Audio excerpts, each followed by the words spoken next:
आणि आता बातमी चीफ जस्टिस मॅडमची। राज्याच्या मुख्य न्यायाधीश मंजुळा चेल्लूर यांचा पारा काल चांगलाच चढला होता।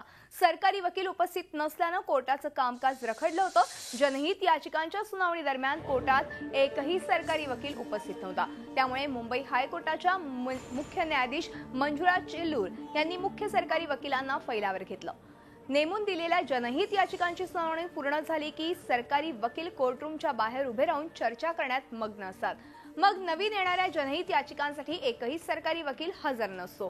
हे बऱ्याचदा घडलेले आहे आणि जनहित याचिकांचं गांभीर्य आहे की नाही असा शेरा लगावत कोर्टाने सरकारी वकिलांची वाट पाहत ताटकळत बसायचं का असा खडा सवाल मुख्य न्यायाधीशांनी विचारलाय। आणि असतील तिथून दोन्ही मुख्य सरकारी वकिलांना बोलावून आणा असं फरमानच त्यांनी सोडलं। त्यानंतर ओरिजिनल विभागाच्या मुख्य सरकारी वकील पूर्णिमा कंथारिया आणि अपील विभागाचे मुख्य सरकारी वकील अभिनंदन वग्यानी यांनी मुख्य न्यायाधीशांच्या कोर्टात धाव घेतली। कोर्टात सरकारी वकिलांची विभागणी करण्याची जबाबदारी कुणाची, तुम्हाला जर तुमची जबाबदारी कळत नसेल तर मी विधी आणि न्याय विभागाच्या सचिवांना कोर्टात हजर करते की राज्याच्या न्यायमंत्र्यांना हजर राहण्याचे आदेश देऊ असे सवालच चेल्लूर मॅडम यांनी विचारले।